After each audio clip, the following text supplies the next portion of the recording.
मनोज जी, पूरे बिहार में आपने खूब कैंपेन किया, 50 से ज्यादा रैलियां सुनी और आपके गाने भी मैंने कैंपेन के दौरान सुने। बड़े उत्साहित होकर आपने कैंपेन किया, तो ये जो नतीजे आए हैं इस पर आपका रिएक्शन क्या है, ये भी सुनना जरूरी है। रजत भैया, बिहार के 78 सीटों पे मैं गया हूं नॉमिनेशन और रैली ले करके, और मैंने हर जगह जो मोदी जी और नीतीश के लिए विश्वास देखा, मोदी जी नीतीश जी की जोड़ी, ऐसा लगता था जैसे बिहार के लोगों को इसके पहले कभी ये खुशी मिली नहीं है। मैं आपको एक मिनट के लिए पक्की होने से लेकर नाली बनने से लेके, ये बड़ी खबर है, राघोपुर से तेजस्वी यादव अपनी सीट पर पीछे चल रहे हैं 1200 वोट से। तेजस्वी यादव राघोपुर से अपनी सीट से 1200 वोट से पीछे चल रहे हैं। ये इस वक्त की बड़ी खबर है। मनोज जी माफ कीजिए, आपको बीच में रोका, आप अपनी बात कहिए। नहीं बिल्कुल भैया, और मैं राघोपुर आने वाला भी था। तो जो लोगों का विश्वास, भैया मैं बिहार का ही हूँ, हमारा बिहार के पुराने शाहाबाद के वर्तमान कैमूर जिले में अतरवलिया गांव है हमारा, और हम लोग जब ग्राउंड पे जाते थे छोटी मोटी बातें रहती थीं, लेकिन उसके बाद भी लोगों के मन में था कि नहीं, अब सिर्फ और सिर्फ नीतीश और मोदी जी, चिराग पासवान, उपेंद्र कुशवाहा, मांझी जी का ये जो टीम है इसको आगे बढ़ाना है। और इसमें मैं एक दो बात आपको इम्पोर्टेंट बताना चाहता हूं भैया। जिस दिन तेजस्वी बाबू ने साहबुद्दीन अमर रहें कहा, उस दिन बिहार पहचान लिया कि ये जंगल राज ही रहेंगे और किसी को बहस करने की आवश्यकता नहीं।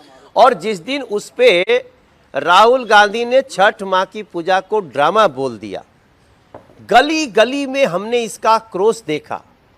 और हम उस बिहार को भी देखे रजत भाई साहब, जहां नहर पे पुलिया बनाने के लिए हमको अनशन करना पड़ता था, आज बड़ी बड़ी नदियों पे जो पुल बनते हैं वो बिहार के लिए राघोपुर एक एग्जाम्पल है। वही राघोपुर से नदी हेल हेल कर जाने में न जाने कितने लोग काल कवलित हो गए, और वहीं आज बख्तियारपुर का पुल बना जो वर्ल्ड लेवल का ब्रिज है रजत भाई साहब। तो अनाज है, इलाज है, सीएम जीविका है, 125 यूनिट बिजली फ्री है, ये सब से इतर हमने एक जो महसूस किया, बिहार का प्राइड जो बढ़ा। अब बिहार अपमान का नाम नहीं रहा, अब बिहार सुपर सम्मान का नाम हो गया है। और ये जो उसका रिजल्ट मिल रहा है, मुझे आश्चर्य नहीं हो रहा है। मैंने पूरे चुनाव के दौरान कहीं भी लोगों का निगेटिव नहीं सुना। जो दूसरे पार्टी को सपोर्ट कर रहे थे वो भी मुस्कुरा मुस्कुरा के धीरे से कहते थे नहीं है तो मोदी नीतीश ने किया तो है। तो इसका रिजल्ट ऐसा रुझान है, मैं रुझान पे अभी क्या बोलूं, लेकिन इस समय जब आपसे बात कर रहा हूं 11:10 हो रहे हैं।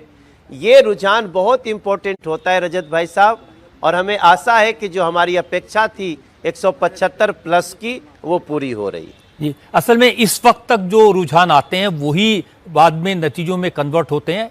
इलेक्शन कमीशन की वेबसाइट भी मैंने अभी थोड़ी देर पहले देखी है, उसमें भी एग्जैक्टली यही रुझान है और ये नतीजों में परिवर्तित होंगे, इसमें अब कोई बहुत ज़्यादा शक नहीं है। 194 194 पर एनडीए आगे है, 194 200 हो सकता है या 190 हो सकता है, लेकिन बाय एंड लार्ज इसी पर रहेगा। लेकिन एक बड़ा सवाल यह है कि पूरे कैंपेन के दौरान शुरू में राहुल गांधी ने वोट चोरी का सवाल उठाया, वोट अधिकार यात्रा निकाली। आपको नहीं लगा कि ऐसी बातों का कोई खास असर हुआ? भीड़ तो काफी थी वहां। उसने निगेटिव असर दिया महागठबंधन को। मैं जब एक आध बार ऐसा भी हुआ कि मैं जा रहा था और कोई सड़क पे खड़ा होके महागठबंधन का आदमी ऐसे बोला वोट चोर वोट चोर, तो जो वहां बाकी 60-70 लोग थे उनको मैंने ये भी कहते हुए सुना कि अब वो शब्द में नहीं बोलना चाहता हूं, थोड़ा सा एक गाली देते हुए कि तुम लोगों को यही हराएगा, तुम लोग को यही हराएगा। मतलब वोट चोर और वोट चोरी कहने से बिहार के लोगों को गुस्सा आता था महागठबंधन पे भैया। अब पता नहीं कैसे इसको गेज नहीं कर पाए महागठबंधन के लोग।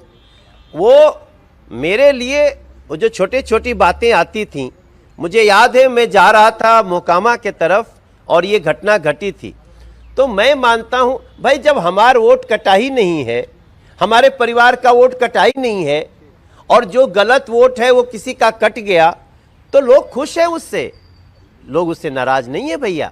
इसलिए वोट चोरी, एसआईआर का विरोध, इसमें जो इलीगल घुसपैठियों को वोटर बनाने की ललक दिखी महागठबंधन में, उसने महागठबंधन का रहा सहा जो थोड़ा बहुत असर था उसको खत्म किया है, ऐसा मेरा मानना है।